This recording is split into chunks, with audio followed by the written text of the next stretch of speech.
नमस्कार, मैं हूं अंकुर। आप देख रहे हैं सत्य हिंदी का न्यूज बुलेटिन। एक नजर डाल लेते हैं अब तक की खबरों पर। टेनिस प्लेयर राधिका यादव की हत्या के बाद उनके साथ म्यूजिक वीडियो में काम करने वाले एक्टर इनाम उल हक को ट्रोल किया जा रहा है। राधिका के मर्डर को हिंदू मुस्लिम का एंगल देकर सोशल मीडिया यूजर्स एक्टर पर विवादित कमेंट्स कर रहे हैं। इस बीच इनाम उल हक ने राधिका यादव के साथ अपने रिश्ते का असल सच बताया है और खुलासा किया है कि उनके पिता को उस म्यूजिक वीडियो से कोई दिक्कत नहीं थी। एबीपी न्यूज को दिए इंटरव्यू में इनाम उल हक ने कहा, राधिका की मां हमारे साथ सेट पर थी, पिता को भी अच्छा लगा था। राधिका से मेरा कनेक्शन सिर्फ प्रोफेशनल है, कोई दोस्ती या बॉयफ्रेंड नहीं। मेरी टीम शूट करने दिल्ली आई थी। मेरी टीम के एक मेंबर ने मुझे आकर बोला कि राधिका को एक्टिंग करनी है, फिर मैंने कहा कि मैं बाद में बताऊंगा। एक्टर इनाम उल हक ने कहा कि नोएडा में शूट था तो राधिका की मां सेट पर थी। जब राधिका के साथ ये सब हो गया तो एक ही वीडियो है जो मेरे साथ है, वो है एक म्यूजिक एल्बम का हिस्सा है। लोग इसी वीडियो को चलाकर कहानी बना रहे हैं कि जिहादी है और हिंदू मुस्लिम। पुलिस ने अभी मुझसे कोई संपर्क नहीं किया है। जैसे आप लोगों ने संपर्क किया है, अगर पुलिस मुझसे संपर्क करती है तो मैं यही सब बताऊंगा। जो भी पुलिस पूछेगी मैं उसका जवाब दूंगा। इनाम उल हक ने आखिर में फिर साफ किया कि उनका राधिका यादव से कोई करीबी रिश्ता नहीं है। उन्होंने कहा कि कोई कनेक्शन नहीं, हर एंगल से सिर्फ प्रोफेशनल रिलेशन था। राधिका से मैंने सिर्फ पूछा था कि आप शूट में इंटरेस्टेड हो, तो राधिका ने कहा था कि मैं अपने दोस्त से कंसल्ट करके बताऊंगी। एनडीटीवी की रिपोर्ट के मुताबिक दीपक यादव ने अपनी बेटी राधिका का काफी सपोर्ट भी किया था। उसने करीब 2 करोड़ रुपए खर्च कर एक टेनिस अकादमी खुलवाई थी ताकि राधिका अपने सपनों को पूरा कर सके। लेकिन हाल ही में जब वो अपने गांव गया तो वहां कुछ लोगों ने उसका मजाक उड़ाया। लोगों ने कहा कि वो बेटी की हर बात मानता है और उसे गिरा हुआ बाप तक कह दिया। पुलिस ने बताया कि दीपक को गुस्सा बहुत जल्दी आता था और वो अपनी पत्नी और बेटी दोनों पर शक करता था। एक बार तो उसने अपनी पत्नी को सिर्फ अपने भाई से बात करने पर डांट भी दिया था। एनडीटीवी की रिपोर्ट के मुताबिक जब राधिका ने एक म्यूजिक वीडियो में काम करने की इच्छा जताई तो दीपक खुद उसे सेट पर लेकर गया और 11 घंटे वहां उसके साथ रहा। लेकिन इसके बावजूद वो अंदर से परेशान और गुस्से में था। लेकिन गांव वालों की बातें सुनकर दीपक बुरी तरह आहत हुआ। घर लौटकर उसने राधिका से कहा कि वो अकादमी बंद कर दे। राधिका ने मना कर दिया और कहा कि जब उन्होंने खुद 2 करोड़ रुपए लगाए हैं तो बंद करना तो बेवकूफ़ी होगी। इसके बाद दीपक 3 दिन तक गुस्से और शर्म के बीच झूलता रहा। उसने खुदकुशी करने और राधिका को मारने दोनों पर विचार किया। गुरुवार को जब राधिका सुबह किचन में नाश्ता बना रही थी, दीपक ने पीछे से आकर 5 गोली चलाई, जिनमें से 4 उसे लगी और वो मौके पर ही गिर गई। हत्या के बाद दीपक को गिरफ्तार कर लिया गया और उसने पुलिस के सामने अपना जुर्म कबूल कर लिया। गुरुग्राम की एक अदालत ने शुक्रवार को दीपक यादव को 1 दिन की पुलिस हिरासत में भेज दिया है। दीपक यादव पर अपनी बेटी और टेनिस खिलाड़ी राधिका यादव की गोली मारकर हत्या करने का आरोप है। कोर्ट के बाहर एक पुलिस अधिकारी ने बताया कि उन्होंने आरोपी की 2 दिन की रिमांड मांगी थी। उन्होंने कहा कि हमें आरोपी की लाइसेंस से रिवॉल्वर की बची हुई गोलियां बरामद करनी है। हमें यह भी जांचना है कि उसने कितनी गोलियां खरीदी थी। जब पत्रकारों ने पूछा कि गोलियां कहां से बरामद करनी हैं, तो अधिकारी ने बताया, आरोपी की रेवाड़ी के पास कसाम गांव में जमीन है, हमें वहीं से गोलियां बरामद करनी हैं। बता दें 25 साल की राधिका यादव को गुरुवार को गुरुग्राम के पौष इलाके सुशांत लोक स्थित घर में उनके पिता ने कथित रूप से गोली मार दी। अहमदाबाद में हुए बेहद भयावह विमान हादसे की शुरुआत जांच रिपोर्ट सामने आ गई है। रिपोर्ट कहती है कि विमान के दोनों engine fuel control switch run से कट ऑफ में बदल गए और इस वजह से ये विमान दुर्घटना हुई।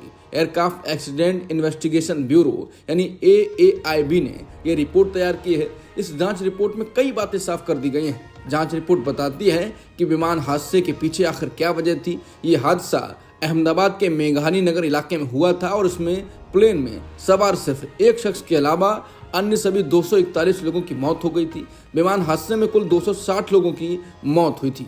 एयर इंडिया का बोइंग 7878 विमान अहमदाबाद से लंदन जा रहा था। AAIB की जांच रिपोर्ट कहती है कि कॉकपिट वॉइस रिकॉर्डर में एक पायलट को दूसरे से ये पूछते हुए सुना जा सकता है कि उसने फ्यूल क्यों बंद कर दिया, जबकि दूसरा पायलट उसके जवाब में कहता है कि उसने ऐसा नहीं किया है। बिहार विधानसभा चुनाव को लेकर इलेक्शन कमीशन एक्टिव मोड में है। इसी बीच राज्य निर्वाचन आयोग ने ऐसे 17 राजनीतिक दलों को नोटिस भेजा है जिन्होंने 2019 के बाद से किसी भी चुनाव में हिस्सा नहीं लिया। निर्वाचन विभाग के उप मुख्य निर्वाचन पदाधिकारी मनोज कुमार सिंह ने संबंधित दलों से 10 दिनों में जवाब मांगा है। आयोग का मानना है कि इन दलों की निष्क्रियता चुनावी पारदर्शिता और लोकतांत्रिक प्रक्रिया पर सवाल खड़े करती है।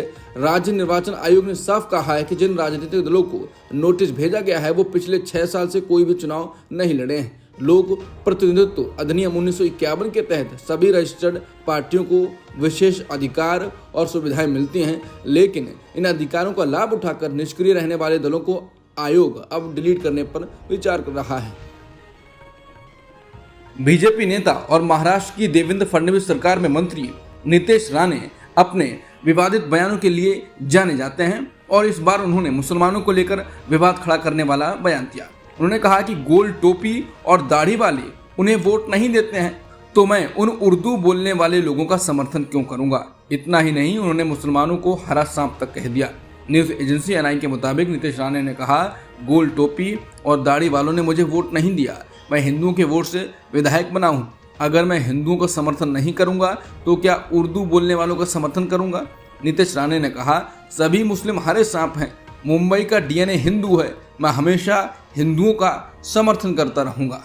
मराठा आरक्षण की मांग को लेकर एक बार फिर महाराष्ट्र में सियासी हलचल तेज होने जा रही है। आंदोलन के प्रमुख चेहरे मनोज जरांगे पाटिल ने ऐलान किया है कि वो 29 अगस्त को मुंबई के मंत्रालय तक विशाल मार्च निकालेंगे। उनका साफ कहना है कि जब तक मराठा समुदाय को ओबीसी श्रेणी में आरक्षण और सगे संबंधी प्रमाण पत्र के आधार पर सरकारी लाभ नहीं मिलता, वो पीछे नहीं हटेंगे। जरांगे ने मराठवाड़ा के धारसूर गांव में आयोजित सभा में लोगों से अपील की कि वो 2 दिन के लिए मुंबई आएं और तीसरे दिन आरक्षण की जीत का जश्न मनाएं। जरांगे पाटिल ने दावा किया है कि इस बार का आंदोलन पहले से भी बड़ा और निर्णायक होगा। उन्होंने कहा कि 3 दिन से 4 करोड़ मराठा समाज के लोग इस आंदोलन में भाग लेंगे। ये संख्या भले ही अतिरंजित लगती हो, लेकिन जरांगे का ये दावा राज्य सरकार के लिए एक बड़ा अलार्म है। उनका कहना है ये सिर्फ विरोध नहीं बल्कि मराठा समाज की ताकत का ऐतिहासिक प्रदर्शन होगा। कांग्रेस के राज्यसभा सांसद जयराम रमेश ने शुक्रवार को कहा कि चुनाव आयोग ने कोई स्टेट नहीं मिला, ऐसा झूठ प्रचार किया था, उसे सुप्रीम कोर्ट ने साफ तौर पर बेनकाब कर दिया है। जयराम रमेश ने सोशल मीडिया प्लेटफॉर्म एक्स पर एक तस्वीर पोस्ट की जिसमें सुप्रीम कोर्ट के आदेश का पेज नंबर 7 दिखाया गया है। उसमें साफ लिखा था कि किसी भी याचिकाकर्ता ने स्टे की मांग नहीं की थी। जयराम रमेश ने लिखा, जानबूझकर गुमराह करने वाले हेडलाइन बनवाना किसी संवैधानिक संस्था के लिए शोभा नहीं देता। उन्होंने आगे कहा कि अब चुनाव आयोग को बिहार में मतदाता सूची की विशेष गहन समीक्षा यानी SIR के दौरान वोटर पहचान के लिए आधार कार्ड, राशन कार्ड और वोटर ID कार्ड को मान्यता देनी होगी। इससे लाखों लोगों के वोट कटने से बच जाएंगे। उन्होंने ये भी जोड़ा कि चुनाव आयोग ने जो ये प्रचार किया कि उन्हें सुप्रीम कोर्ट से स्टे नहीं मिला, अब ये साफ झूठ साबित हुआ है क्योंकि याचिकाकर्ताओं ने ऐसा कोई अनुरोध किया ही नहीं था। लोकसभा में नेता प्रतिपक्ष और कांग्रेस सांसद राहुल गांधी ने शुक्रवार को चुनाव आयोग और बीजेपी पर तंज कसा। ओडिशा के भुवनेश्वर में एक सभा को संबोधित करते हुए राहुल गांधी ने कहा कि चुनाव आयोग बीजेपी के अंग का काम कर रहा है। उन्होंने कहा कि महाराष्ट्र में लोकसभा और विधानसभा के बीच में 1 करोड़ नए वोटर आ गए। आज तक किसी को नहीं मालूम ये वोटर कौन थे और कहां से आए। राहुल गांधी ने दावा किया कि जो चोरी महाराष्ट्र में हुई वही चोरी ये लोग फिर से बिहार में करने जा रहे हैं। राहुल गांधी ने ओडिशा में कहा कि जहां भी हम देखते हैं, चाहे वो ओडिशा हो, छत्तीसगढ़ हो, एक नाम दिखाई देता है, अडानी अडानी अडानी। मतलब ओडिशा की सरकार अडानी चलाते हैं और नरेंद्र मोदी जी को भी अडानी चलाते हैं। और जब ओडिशा यात्रा का रथ निकलता है तो लाखों लोग उसके पीछे चलते हैं। फिर एक ड्रामा होता है, रथ को अडानी और उनके परिवार के लिए रोका जाता है। इससे आपको ओडिशा की सरकार के बारे में सब समझ आ जाएगा। ये ओडिशा के लोगों की सरकार नहीं है बल्कि अडानी जैसे 5-6 अरबपतियों की सरकार है। इसका लक्ष्य आपकी जमीन, आपका जंगल, आपके भविष्य की चोरी करने का है। कांग्रेस वर्किंग कमेटी के मेंबर और सांसद शशि थरूर इन दिनों अपनी पार्टी के निशाने पर हैं। कांग्रेस की केरल इकाई के सीनियर नेता के मुरलीधरन ने थरूर पर तीखा हमला बोला और कहा कि अगर उन्हें कांग्रेस में घुटन महसूस हो रही है तो उन्हें साफ राजनीतिक रास्ता चुन लेना चाहिए। मुरलीधरन ने कहा कि थरूर के सामने दो रास्ते हैं, या तो वो पार्टी के भीतर रहकर अपनी बात रखें या फिर अपने पद छोड़कर कोई नया राजनीतिक रास्ता अपनाएं। उन्होंने कहा कि थरूर कांग्रेस की वर्किंग कमेटी के मेंबर हैं और एक संसदीय समिति के चेयरमैन भी हैं। ऐसे में उन्हें अपने जिम्मेदारियों पर फोकस करना चाहिए और अगर पार्टी के कामकाज से कोई मतभेद है तो उसे पार्टी के अंदर ही उठाना चाहिए। अगर वो इन दोनों रास्तों में से किसी को नहीं चुनते हैं और बीच का रास्ता अपनाते हैं तो इससे उनकी अपनी राजनीतिक पहचान को नुकसान होगा और इससे पार्टी को भी नुकसान होगा। जब उनसे पूछा गया कि थरूर अक्सर विपक्षी नेताओं, खासकर प्रधानमंत्री मोदी की तारीफ क्यों करते हैं, तो मुरलीधरन ने कहा कि थरूर सभी की तारीफ करते हैं, बस कांग्रेस नेताओं की नहीं करते हैं। 10 जुलाई को कांग्रेस नेता और सांसद शशि थरूर के एक लेख को लेकर बीजेपी और कांग्रेस के बीच जुबानी जंग छिड़ गई है। थरूर ने एक मलयालम अखबार में 1975 की इमरजेंसी को काला अध्याय बताया था।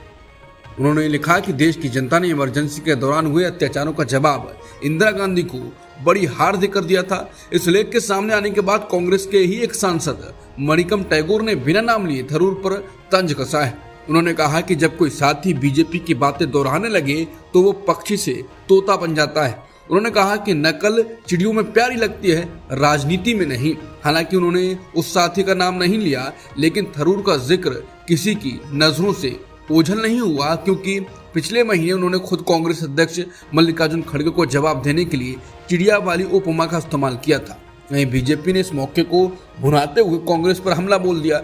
बीजेपी प्रवक्ता और सांसद सुधांशु त्रिवेदी ने कहा कि कांग्रेस को शशि थरूर की इमरजेंसी पर टिप्पणी से दिक्कत है।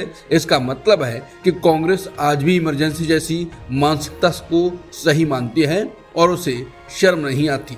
हालांकि कांग्रेस ने अब तक थरूर के इस लेख पर कोई आधिकारिक टिप्पणी नहीं की है। अब तक की खबरों में इतना ही। बाकी खबरों के लिए बने रहिए सत्य हिंदी के साथ।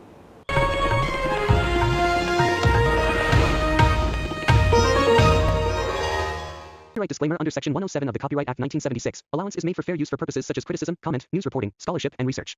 Fair use is a use permitted by copyright statute that might otherwise be infringing.